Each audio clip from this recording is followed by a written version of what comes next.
Lasse is a co-host and has been helping organizing this session. And a very warm welcome to Mads, who is the speaker tonight in the session here. I guess you will be talking about what's happening in the brain, and I'm not going to do more introduction than this, other than hand over to you, Mads, and welcome everybody here. Thank you, Torsten. Thank you, Lise, for inviting me to this session, and I'm going to share some here, which I have coined the Agile Brain, mostly because you are working with Agile methods and called the AgilityLab, and as I said to Torsten when I reached out to him, that I've been following your group for actually a few years, though I have never participated in any of your sessions. And then he was seeking for some speakers, and since what I do for a living and my specialty of knowledge is, I think it's very much on the side of what you're doing. So I suggested that we should do this session. So thank you for having me, and thank you for everybody for being here. Shortly to introduce myself, as I just told Torsten and Lise before you all came in, I actually don't know that much about agility or the agility methods or the process. I've never worked in IT, so why do I believe I can give you some knowledge? My background is a master in science in business administration at the CBS in Copenhagen. And then I have various job descriptions as sales and marketing personnel in different areas, and also assistant to CEO of a large international organization. So my background is very much mercantile. Though I have had very good relationships to the IT departments for many years. But so why do I do what I do? I do this because when I was finishing my master's, actually just after I finished my master's, I came across a book describing a guy called Tony Buzan from the United Kingdom, and he and that made me curious. That was about mind mapping, and so I started reading some books from Tony Buzan, and he promised that I could read faster, I could write fewer notes, I could think more efficiently, and be better in arguing, and I could use my brain in a more efficient manner than I was used to. And when I saw that, I had two different emotions at the same time. The first emotion was, this is awesome. If this is really true, this is awesome. And the next thought was, why haven't I learned this before? Why haven't I learned these methods? Why haven't I been taught this mindset? Why haven't I been presented these tools in the beginning of my studying career? And I've been working on the side as well. Why haven't I been presented with this at all? So I started reading a lot about. He has many books. This guy Tony Buzan, and he's been teaching people to use their brains for 40 years. So I read a lot of his books, and then I started reading a lot about the brain, and I was just puzzled because I was actually graduating from one of the most accomplished schools, universities in Denmark, and nobody taught me anything about how the brain works. And I was just puzzled on how much we actually know about our brain, and I haven't even been taught anything about it. So that quest has been going on for like 14, 15 years, maybe 16 years, and it just became my purpose in life to help other people gain this knowledge as well.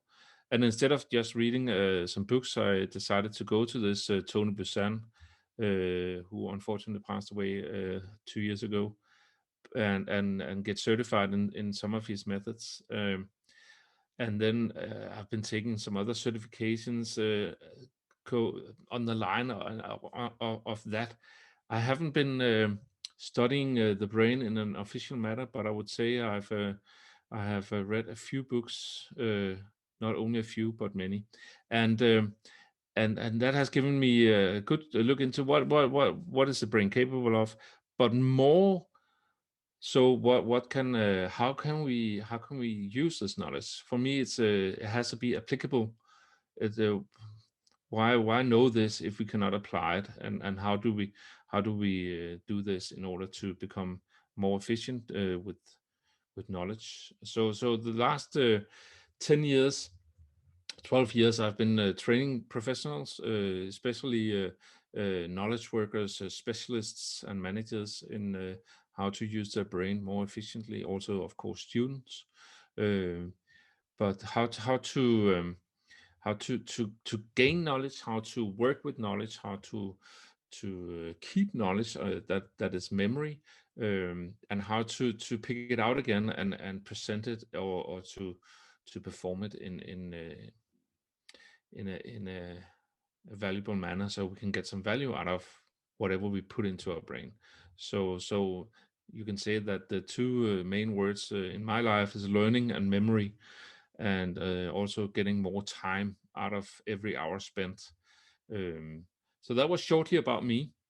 And while I'm presenting, well, actually, I would actually like to know just a few things about you.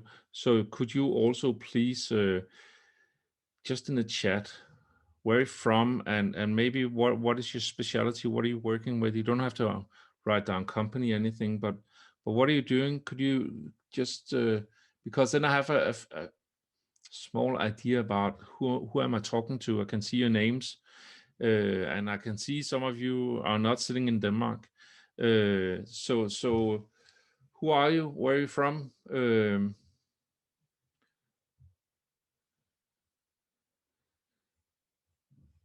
Denmark, Sweden,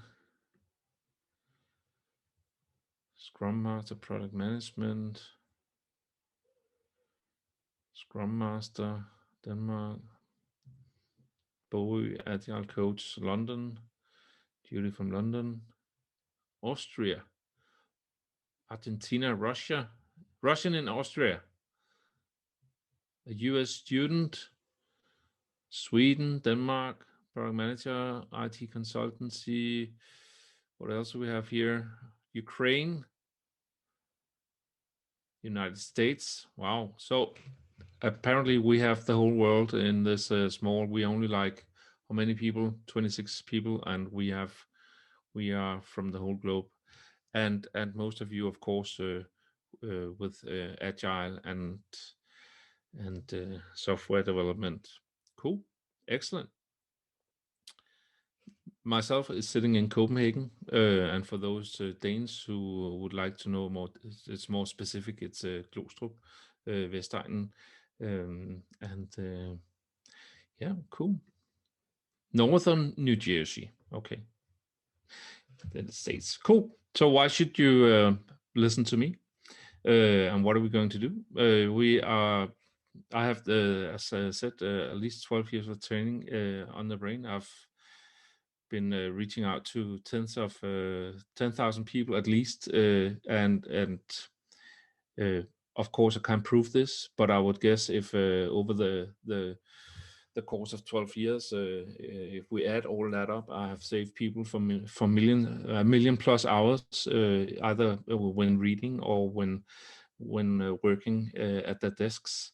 What I will teach you today is a few things about the brain, how it works with knowledge, and then I will tell you a bit about why your memory is flawed, why it's not working the way we hope it should do, and then I will try to give you some principles or tools, ideas on how to work it. My best idea is that most of the things you're doing already, but maybe now you can explain or get an explanation on why you're doing it like you're doing it.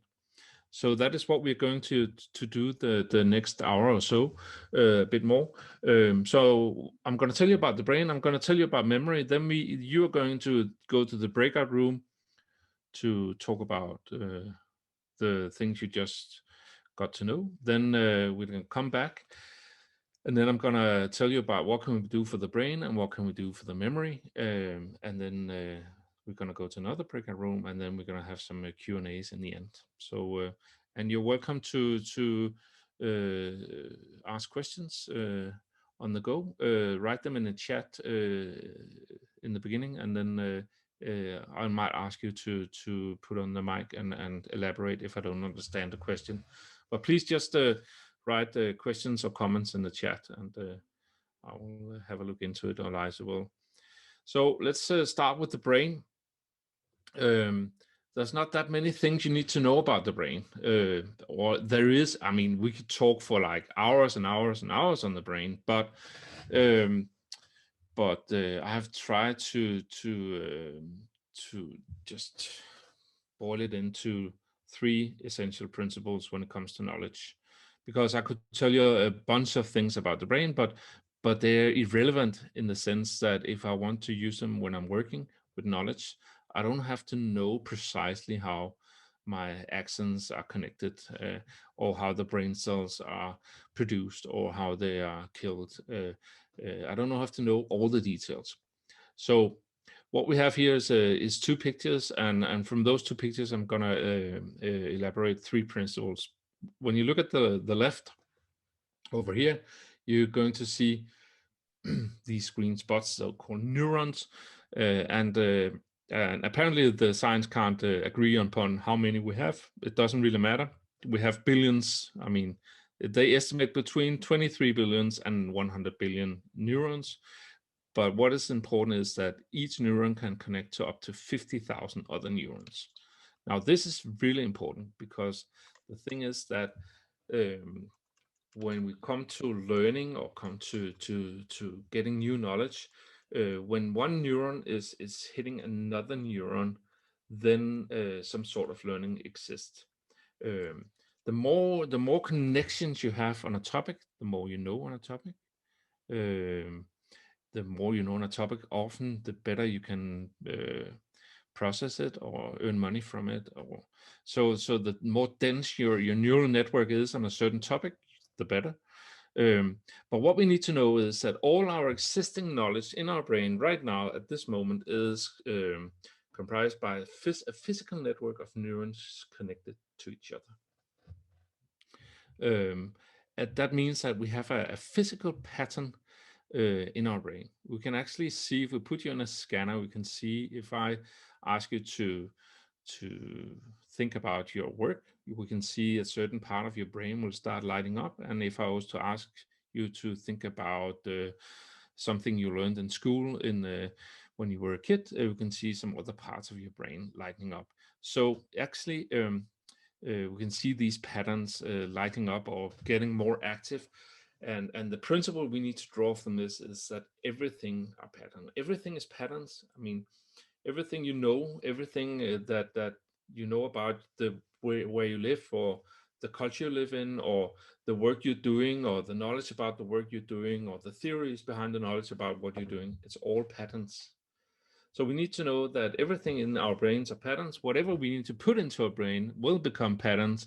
And what this is actually all about is to become more conscious about how do we help our brain build these patterns.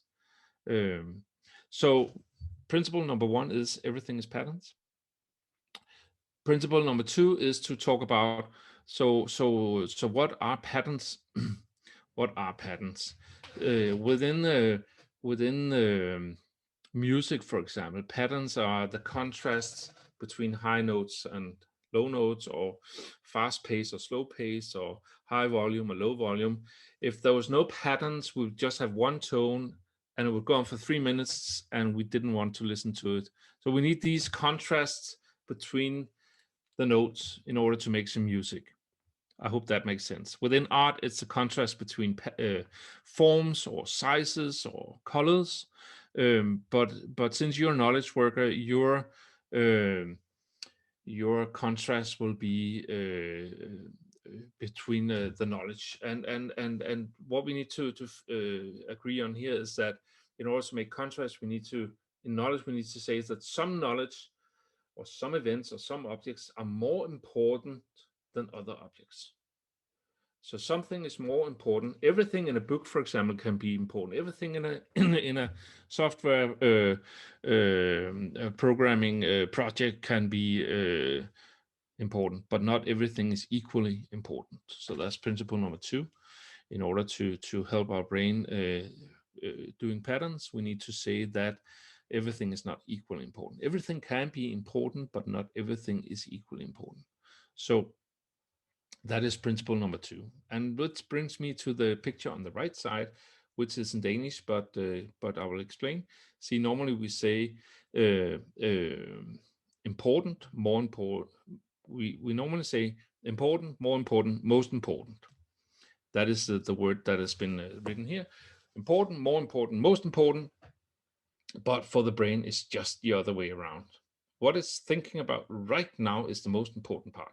And then whatever it's thinking about in 2 minutes, derived from what it's thinking about right now, or in 2 seconds, is less important.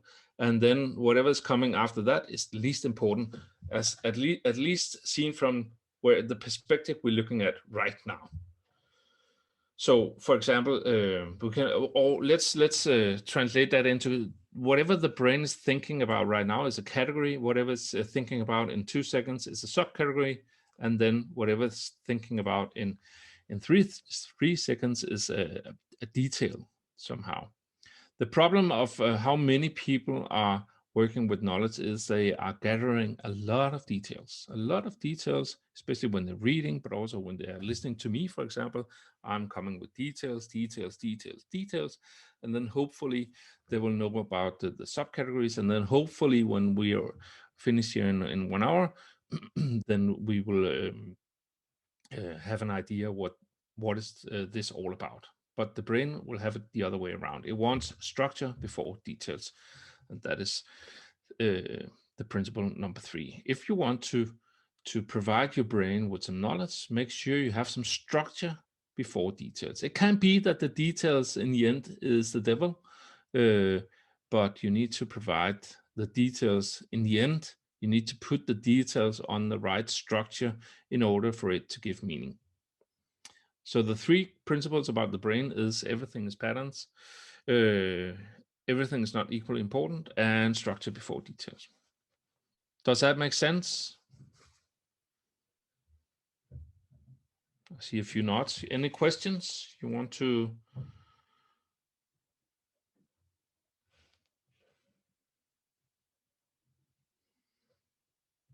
Okay. If there's any questions, just. But it looked like Peter Helbo was unmuting. Did you have a question? No, I was almost saying yes. It makes sense. Good, cool. But that is like the most essential thing. What we need to understand is everything. What I'm going to talk about is actually pointing back to these 3 patterns. So when we're talking about the brain, these are the patterns, and it makes sense in so many ways when we start looking at it that we might have some details, but the details will always be guided by whatever structure that detail is on. So structure is also, you can also say context, and if I should try and translate it into your world, it makes a hell of a difference what kind of company you're making that software program to, for example. I mean, one program in one company that's successful cannot not necessarily easily be translated or transformed to another company because the context is different. So the details will also be different. That makes no sense, probably, if we just transform it one-to-one. So cool. Let's talk about memory. And in order for this not to be just a long speak from me, I have 3 small exercises in the bag for this little session about the memory. But we are going to talk about working memory, short-term memory and long-term memory, and how they work, and or more actually how they don't work, and why we have some problems with these. So I hope you will join in. First, we're going to talk about the working memory. And working memory is described as a memory where we are, first of all, it's restricted compared to the 2 other memories. Actually, we cannot. It's really flawed, and actually, this is 80% of all memory problems is not to do with memory problems. It's due to attention problems, and you can also translate working memory into attention. Not quite, but you can. But working memory is where we remember stuff and process stuff, process data. And this little exercise, unfortunately, we can't do it with the sound on, but just follow along here. Normally, I would ask how many spots are on the screen right now, and everybody would, of course, say three red dots. And here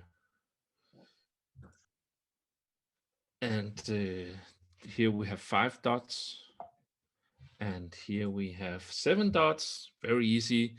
How many dots do we have here? Don't know, but easily we see that here we have 16 dots. So the question is, of course, how many dots do we have here? We actually have 16. It's exactly the same amount, but it's very difficult to see that we have 16 dots here.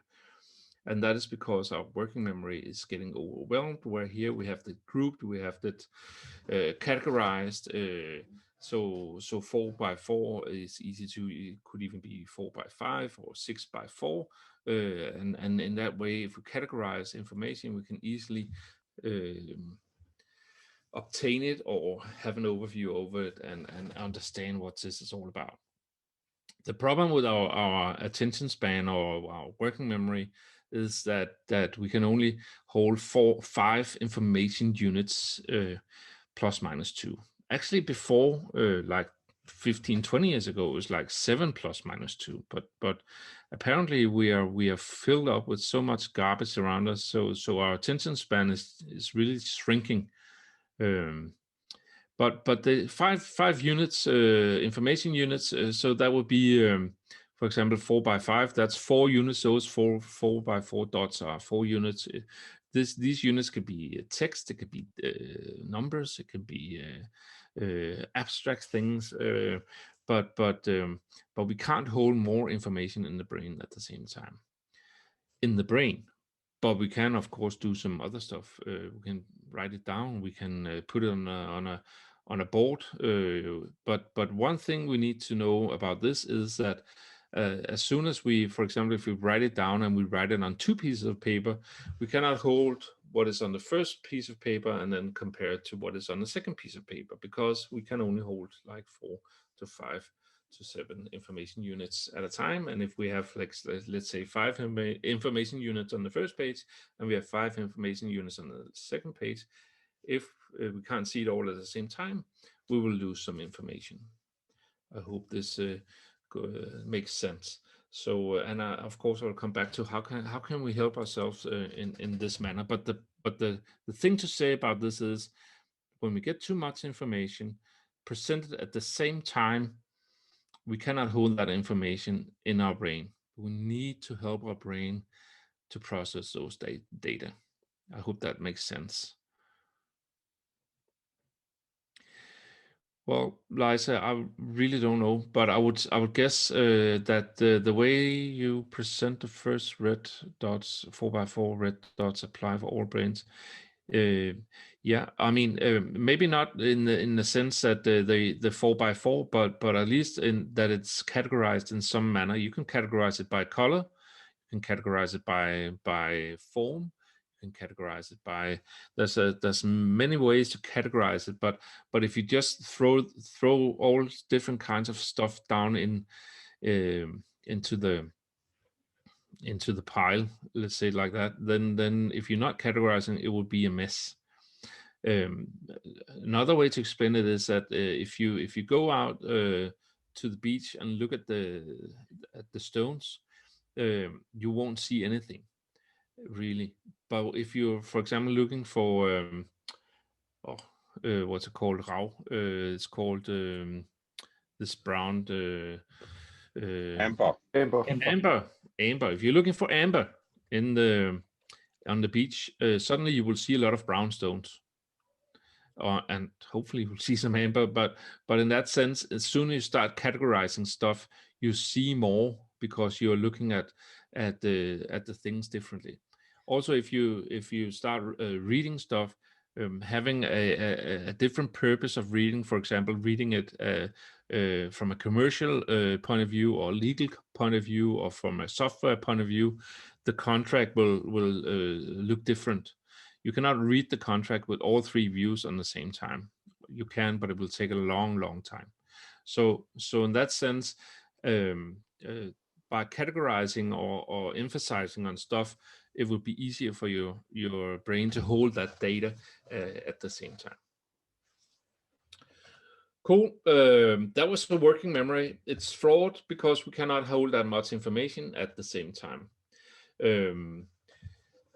Now you really have to work, because the reason I'm actually holding my phone, it's not to be impolite, is to find a timer for 1 minute, because now I'm gonna have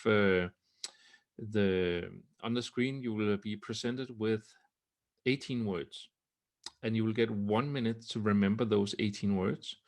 When that minute is gone, you are going to write it down either on a piece of paper or just in the chat, so you don't have to find a piece of paper.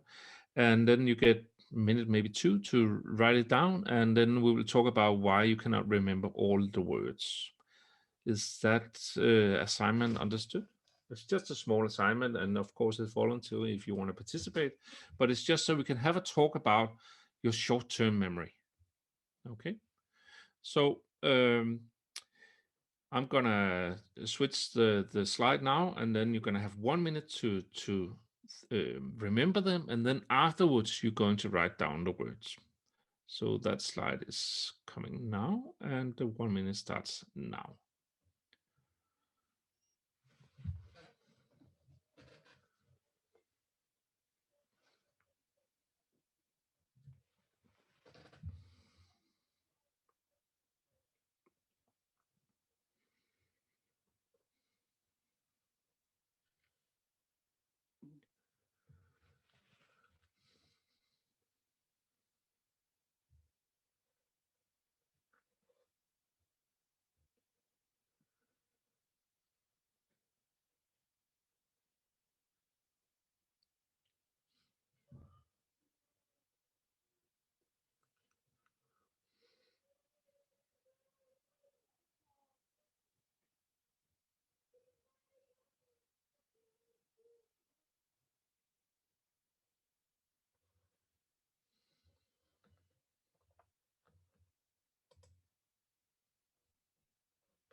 That was 1 minute.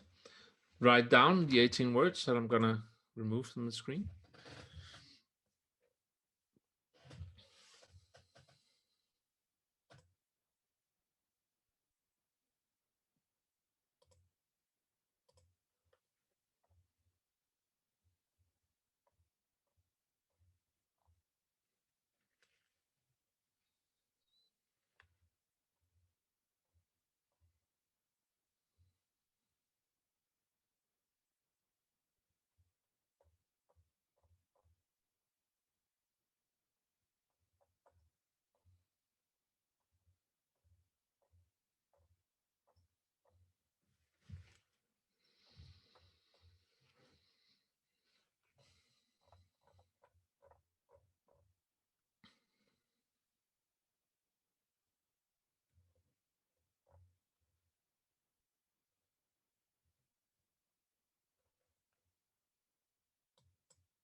I think you're about there.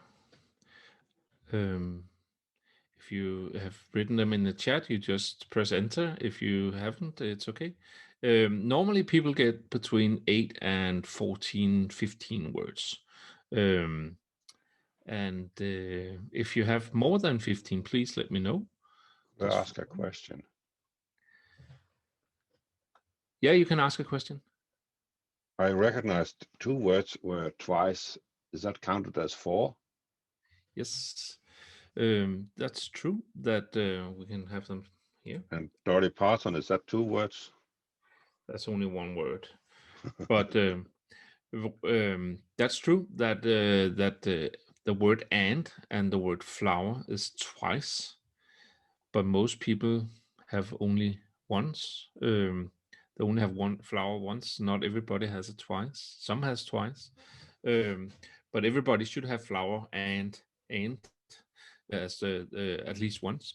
Everybody should have alcohol and bread, or alcohol or cloud, depending on how they go about it. And if they read from left to through right, they should have pillow or garage as well. And then some people have training, sprint, and running shoe because it somehow makes sense together. And then all of you should have Dolly Parton because she's the only person, and she's also a very noticeable person who's been around for many years. What we learn about this is that most people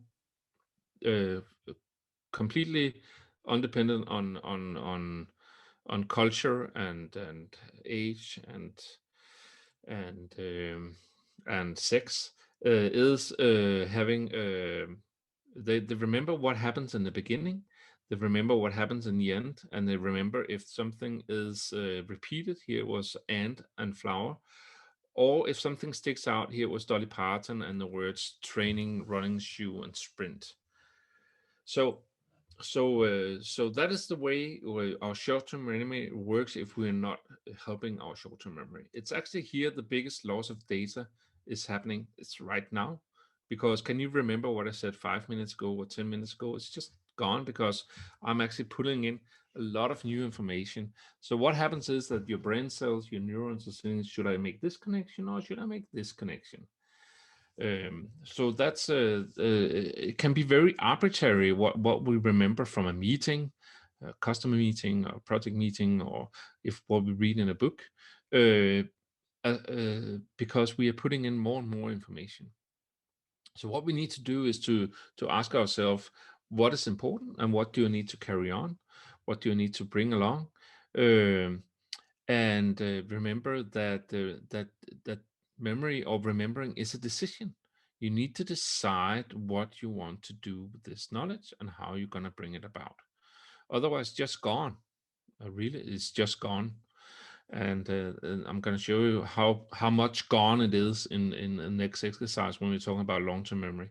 But so many people are sitting listening or watching, but they're not doing anything with the information they are experiencing or observing, or and one of the reasons is, in my world, is that we're not deciding how to bring that knowledge on. It's like sitting in a meeting and agreeing on that's a good idea, but nobody writes it down.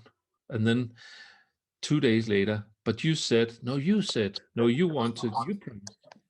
And in that sense, we're not helping our memory. Was that a question? Okay, cool.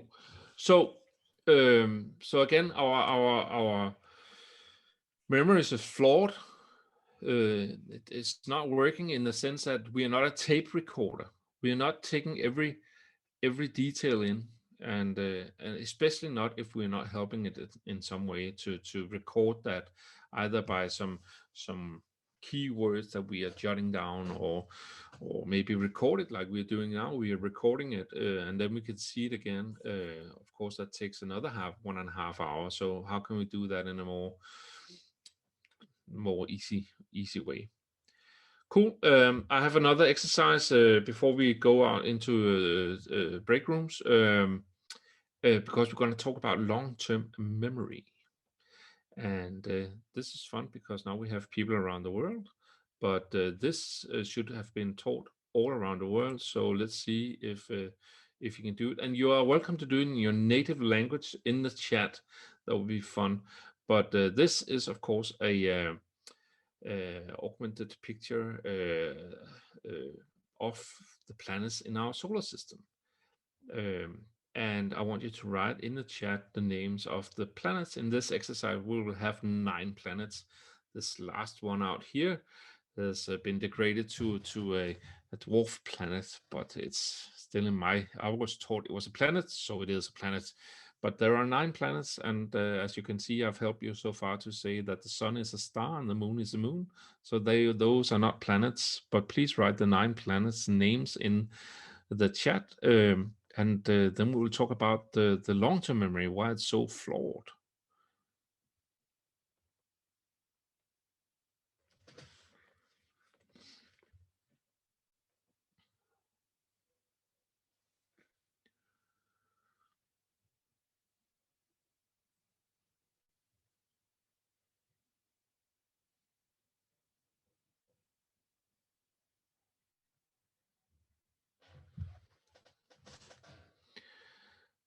And don't hold back because you say, I can't remember all of them, because my best guess is that most of you can't. I couldn't when I made this small exercise, and I was really annoyed because I've actually written several projects about the planets and I just couldn't remember them. So how come?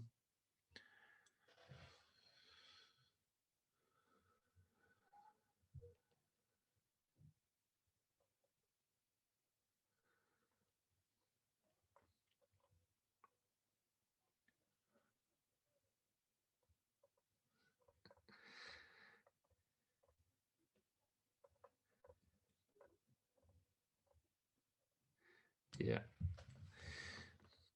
Cool.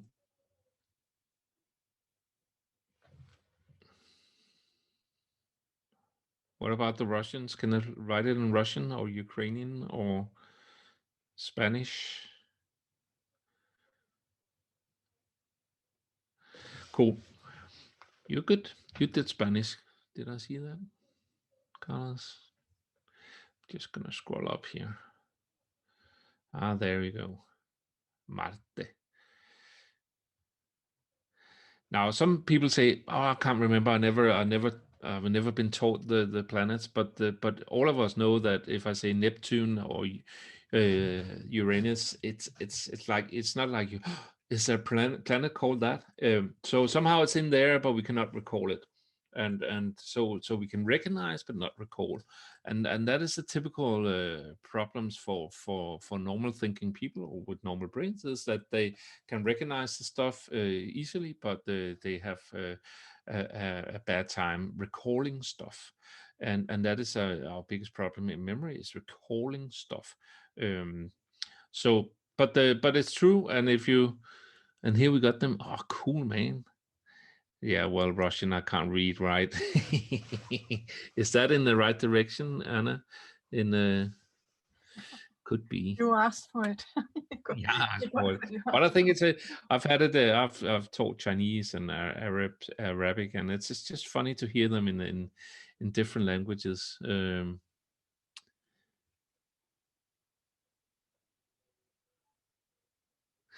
Yeah, but from inside out, it's Mercury, Venus, Earth, Mars, Jupiter, Saturn, Uranus, Neptune, and Pluto, which is dwarf planet. So why is it that sometimes we have either in this case also problems remembering the what do you call it, the correct order or even the names? It's because we haven't used it. We haven't. Some find it uninteresting. But most people know the small calculus 7 by 8 or 9x6 or 5x4. And one of the reasons we know that by heart and just out of the blue is because we've been repeating it. When we were taught it, it was repeated and repeated and repeated and repeated.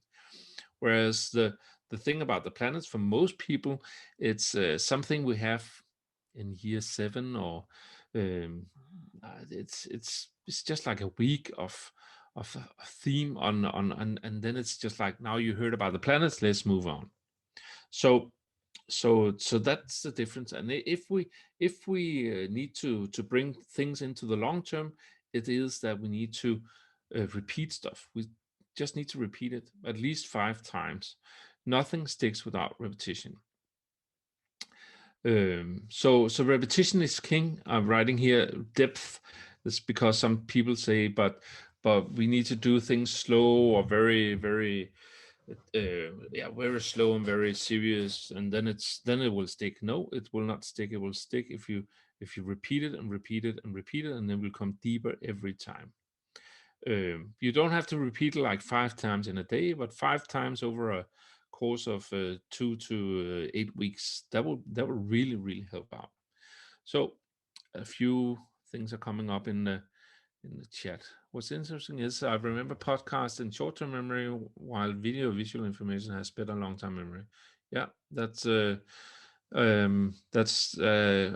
can recognize that. And some people will have it vice versa. They have seen things, but they remember it more if it's told to them in a yeah, well, Liza, not all people can that. They can do that within that field. Liza asked, how come that some people just remember about everything? It's we all are very good at remember at least one thing. I am excellent finding my way. If I've been there once, I will always find it again. I'm excellent at remembering faces, but not names. Some people remember language, computer language, programming language. Some people remember birthdays, but it has a lot to do with interest or system. If they have some kind of system, and they might not even be aware of that system, how they remember it. So if and we're not going to go into, I have there's a specific method to remember stuff, which we're not going to go into because it's more about memory technique, but it's an effort they do, and they repeat it a lot. If you ask them, how much have you been thinking about that? Well, I've been repeating it not necessarily deliberately, but when they're watching X Factor or some other boring program, they sit and just start thinking about the day, and that is repeating. Carlos, I remember because I learned them in rhythm. Oh. Otherwise, I wouldn't have to say it out loud. Yeah, cool. That's true. Rhythm or rhymes or songs, that is good memory stuff. Because of the space program, I grew up in the US in the 60s, 80s. This pounded into us as kids. Cool. No, klebbierne means that just means that sticky brain. Sticky brain. It's like you see it once and then it's just sticks.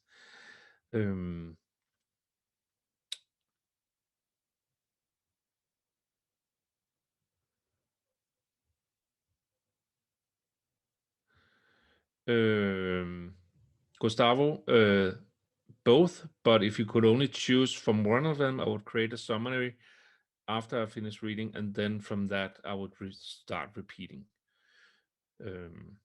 I would do a mind map, but that is a no, because you can have it on one page and you've put the keywords together like the brain does, and in that way you could easily do that. So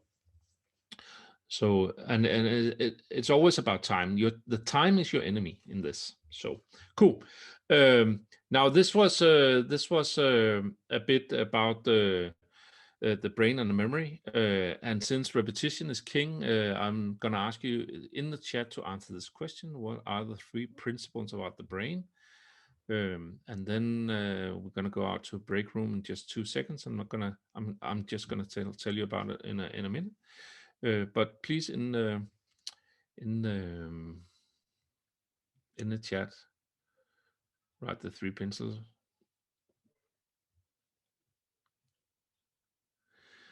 Carlos, I am totally aligned with Jim Quick. Although he's like Tony Busan, he's very much a marketing guy. Also, I haven't watched all of his. I haven't even read his book, but what I've seen from him, his methods are in no way unique. They I can just relate to all what he's saying, so it works. So there's no uniqueness in reading a book and we can remember everything. It's just a technique, and everybody can learn it. And you should follow him. He's a good guy. Everything are patterns. Some things are more important than others, and structure before details. Cool. Thank you for listening in and answering my questions. Cool.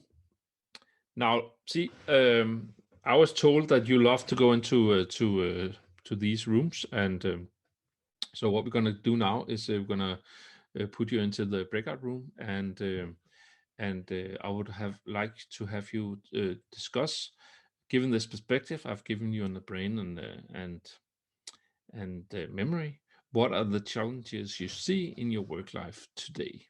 And of course, that is seen from the agile perspective, right? So you as agile experts, Scrum masters, software programmers, what are your from the things I told you? What are the problems you have in your everyday life? And welcome back, everybody. Cool. Welcome back. Thank you. And a lot more videos on. Cool. Could you please, if you want to, of course, but I ask you to bring one thing back that this knowledge about the brain and memory has put a light on what is a challenge in your day as an agile person. So is a group who wants to say one thing? Group number 1 or 2 or 3 or 4 or 5. Just grab the mic and speak. We can start. Yeah. Aaron is. Do you want to speak? Aaron? Yeah, no, I can. I was part of a group with Peter and Yeah, I can say something. Yeah. Why don't you go, Peter? No, we were, oh shit. That was about the present. No, one of the things that we discussed much was, you could say, the biggest problem we have today is that we are constantly overloaded of information. That also means that both from a short and long-term memory perspective, it's not working well all the time. Not that you can say, of course, we will be hit sometimes that you forget things, but basically with the amount of information you have today, it's not easy to remember everything as you could do before. Yeah, cool. Thanks, Peter. Lars Bendix. Yeah, so we had some similar discussions about comprehending what other people are trying to tell you, and trying to manage also huge amounts of information that will change in an agile way. And we sort of very often related that to one of the 3 principles that you talked about in the beginning, that structure is more important than details.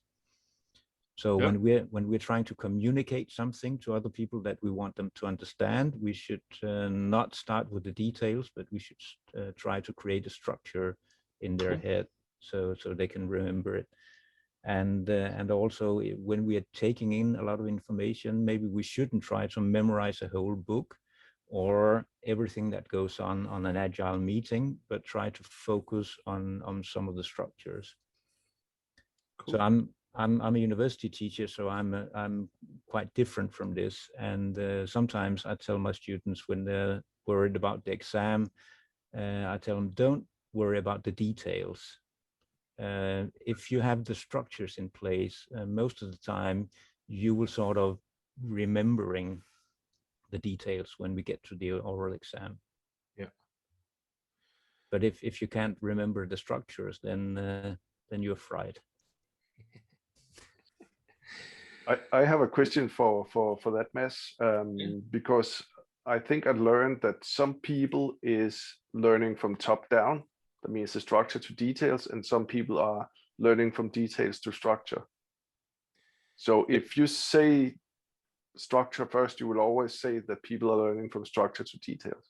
Yeah, that would be my clear answer. I'm not normally very clear, but in this way I would be. I think some people are misled into thinking that they need to know all the details before they can understand the whole, but the brain, and you can learn that way, but it's just a lot more time consuming. Whereas because the brain will still do the same thing as putting up a structure before putting up details. So but I might be wrong, but I still haven't seen anywhere. I mean, if you look at the neurons, you would also see that it has a cell, a center in the cell, and then it has some dendrites, and in the end of that they have the axons, and those axons need to be put into the right structure in order, and those axons are actually the details. Does that make sense? No. Hang on, because I have a picture of it, so I can show you. So what do you call the accents in Danish? Axoner. Axoner. Is that where you are doing the transferring of the chemical stuff between the neurons?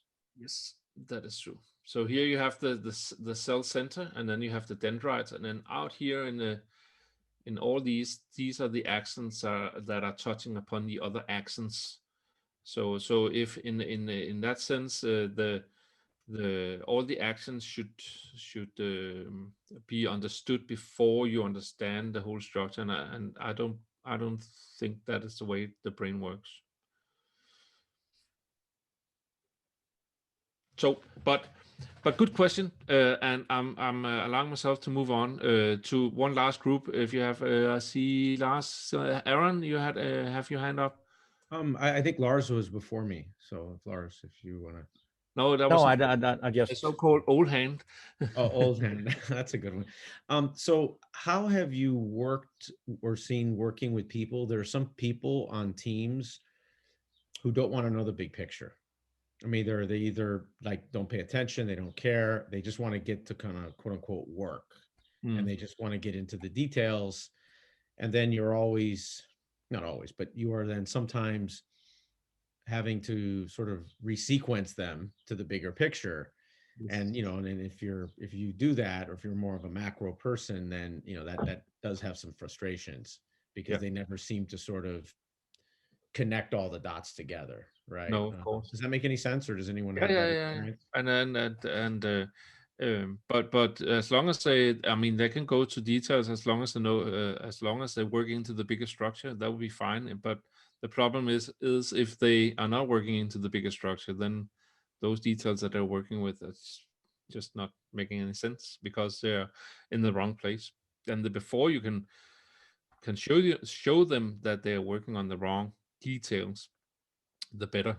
But sometimes you can't hold them back because they want to get to work. But and one other problem is that some people are overthinking before, and so that's a clash that is coming there.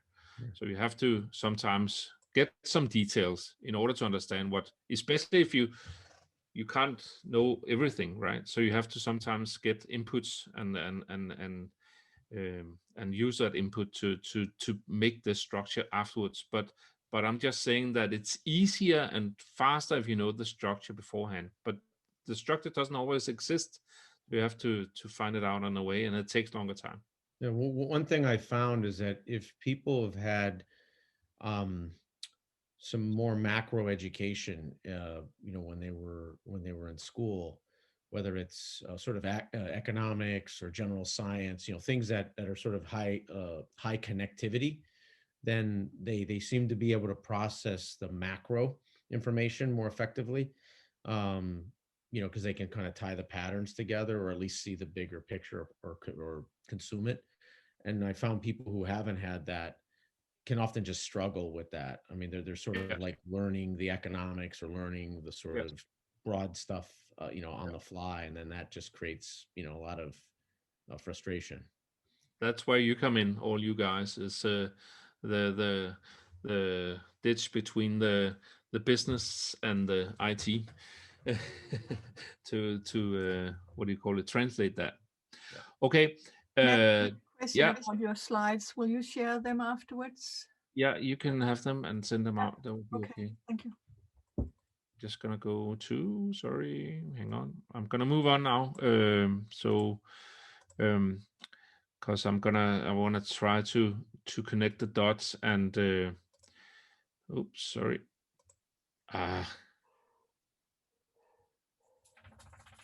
Teasing me. There we go. So how can we make the brain agile, or how can we do stuff in order to help the brain with these problems that we just talked about? So when it comes to the brain, I always work with two power laws, because when we apply them into our work, that somehow help the brain get that structure thing before we go into details. You probably know them. At least most people know the first one, but not the second one. But the law of Pareto, or the Pareto principle, is that 80% of the outcome comes from 20% of the input. Knowing what you're going to build, or knowing what you're going to read, why you're going to read it, what you're going to use it for, or with other words, what is the purpose, or why should I put my effort into this, often helps you. The stronger the purpose, the easier it is to cut all the crap, because then we know we're going to build this program, and it has to do this and this and not all that. Then we know what to do, right? But if we have the bigger the program, or the bigger the project, the more difficult it's going to be to cut the stuff. So I always work with the Pareto and say that the structure before the details. We need to know what the big deliveries are before we start to go into any work, and often we can have a talk about what is more important, and sometimes the problem is that in the beginning of the project, or in the beginning of a book, things seems important that when we get later in the project, they are not important as much at all. So of course we can make some mistakes there, but the thought about that we cannot not everything is equally important. It's actually what it is, right? Not everything is equally important, and we cannot assign equal amount of resources to all objects. We need to assign different amount of resources to different objects or different parts of the projects. So that's one way to help your brain become agile. Or for me, and we probably understand agile differently, maybe. But for me, agile means that it's when the brain is agile, it's able to move fast from different learning points. But one thing we need to learn the brain, and it's not to read the whole book, not to watch the whole learning program, but emphasize on what is more important. That is one rule. The Pareto principle. The other one is Parkinson's second principle or second law. He was an admiral in the British Navy, and he wondered why it was that whenever they assigned £1 million to a ship, it would cost £1 million. So he made this rule this principle that says that whatever resources we give to a project, that is what the project's going to use. So then he tried to assign a ship or order a ship for £750,000, and it cost £750,000 in that area. So what we can use Parkinson for is to set a frame around what we are going to use our time for. So it's both a time frame, but it's also a resource frame. That could be people, or it could be money, or so it's setting that frame helps your brain again to distinguish between what is important and what is less important. For example, meetings all my customers always ask them to when they go into a meeting to start saying, I have to leave 10 minutes prior to what you assigned for this meeting. So if it's assigned for 1 hour, I ask my customers to say, I'm going to leave in 50 minutes, because whatever's going to be in that meeting will be finished in 50 minutes. That is just the way it is. And 90% of the times, right? But if you don't say it, it's going to go to the whole hour, maybe even more. So using those two will help you work with these 3 principles of the brain, that everything are patterns, and we are going to have some patterns being more important than other patterns. And if we have that structure in the beginning, it will be easier for us to make those decisions. Cool. Don't forget that your brains are plastic.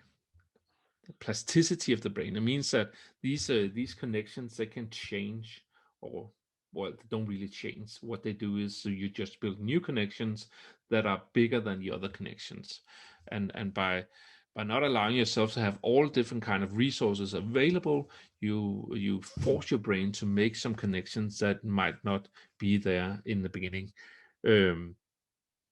Projects that has all available resources normally don't go anywhere. Projects that have time constraints or economic constraints, they often tend to be more creative and get the shit done.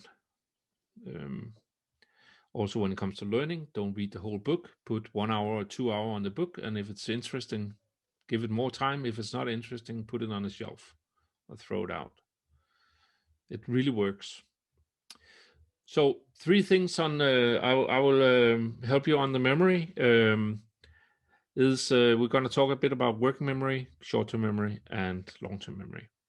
See, the working memory is really under pressure in the everyday life, and as you said, information overload and the able of comprehend things, the ability to comprehend things is heavily under attack.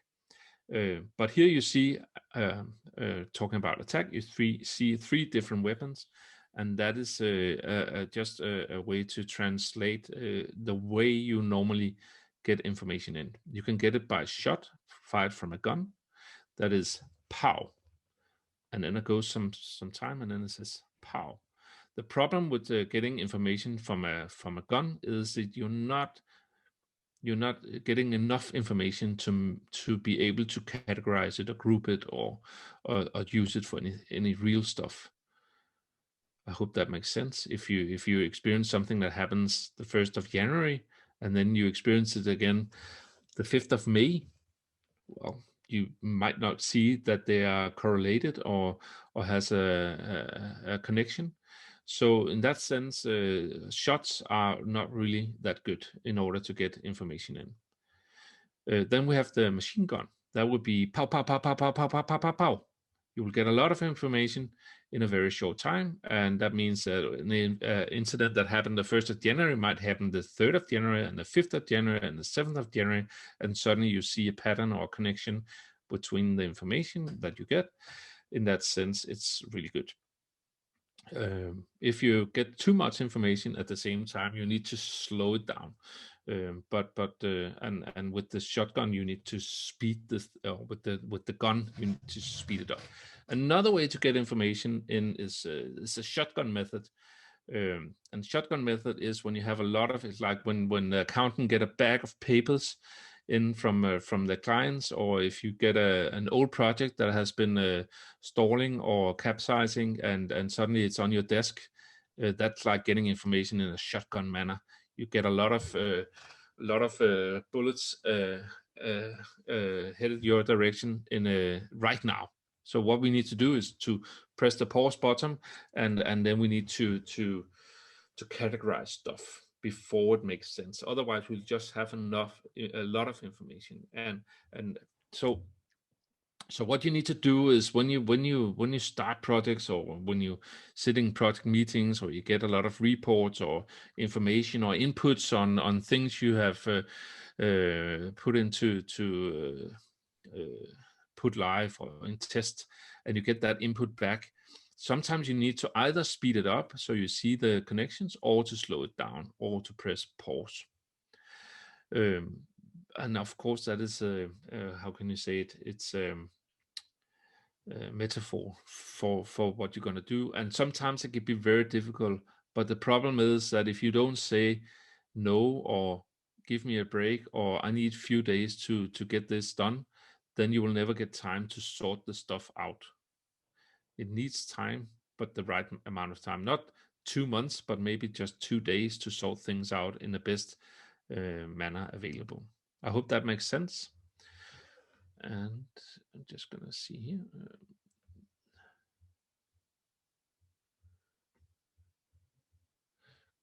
Yeah.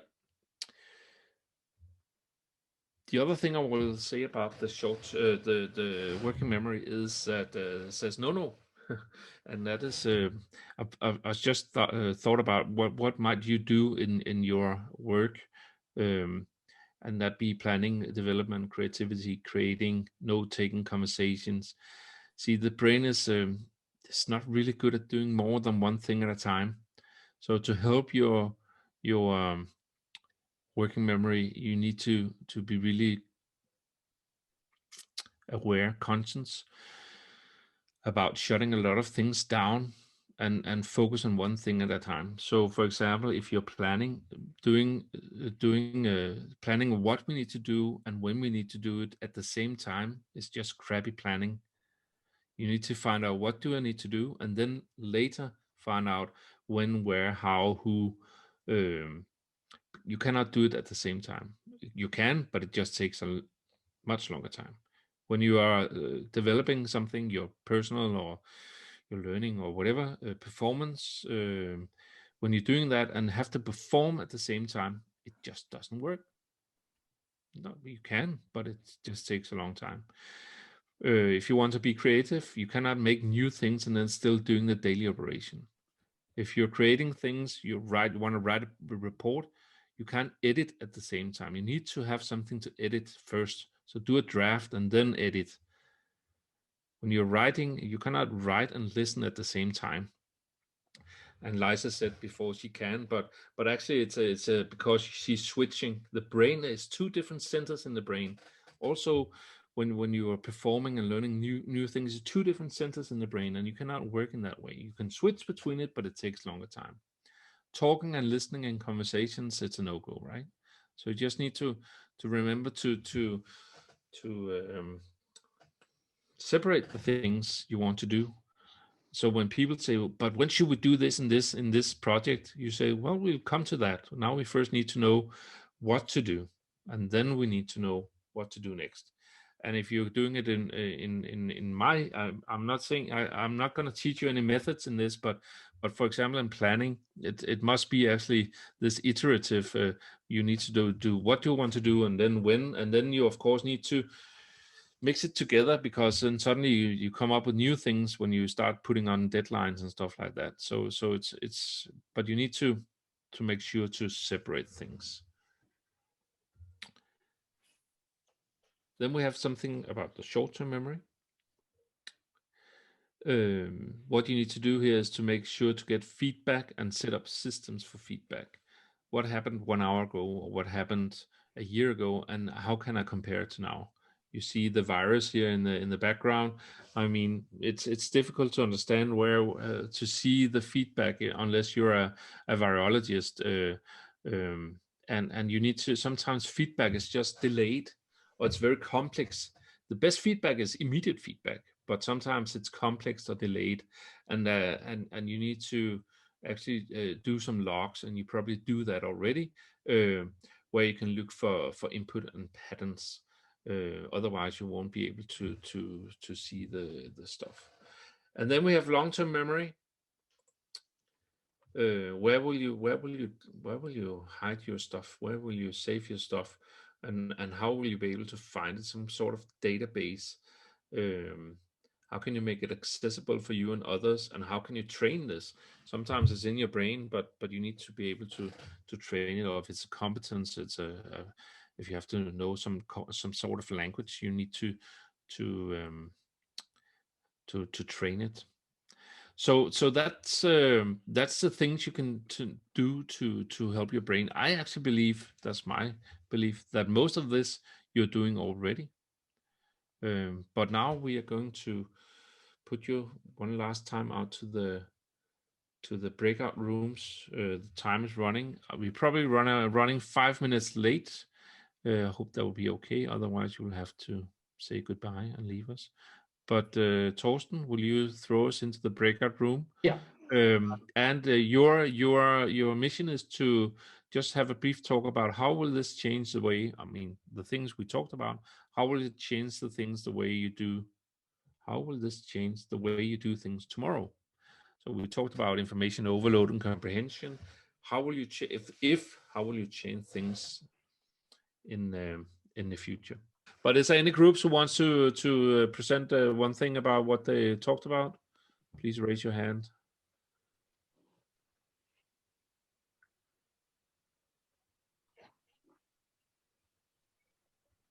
Anybody? Has it made any? Index is raising his hand. Yeah, Lars, please. Lars Bendix. Sorry, yeah, I have to unmute. Otherwise, Yes. you can't hear me. And we were talking about a lot of different things, but it seemed that one of the commonalities that was between this was sort of the important emphasis that you have put also on focus. That we shouldn't be able, we cannot multitask, so we should focus on one thing. And one of the things that you said in the beginning, that 80% of memory issues can be traced back to attention problems. Correct.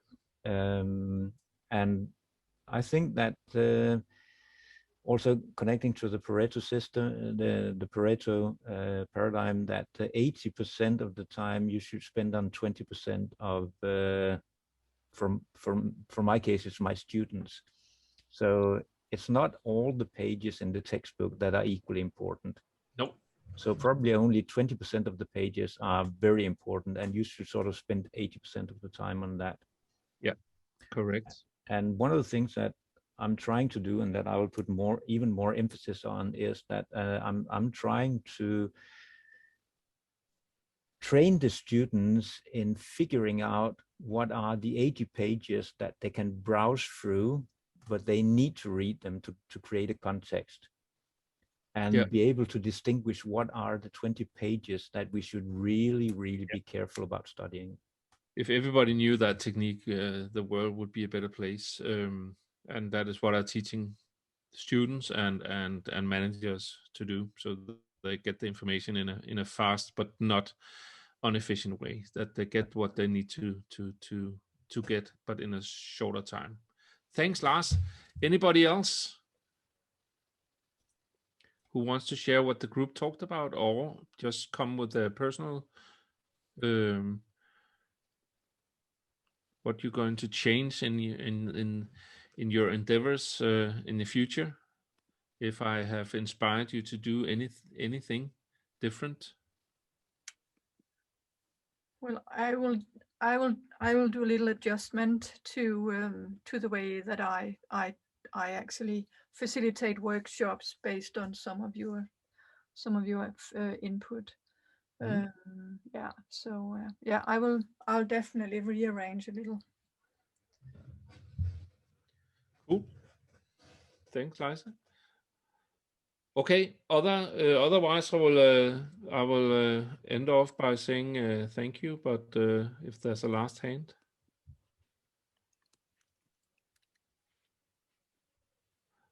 Cool.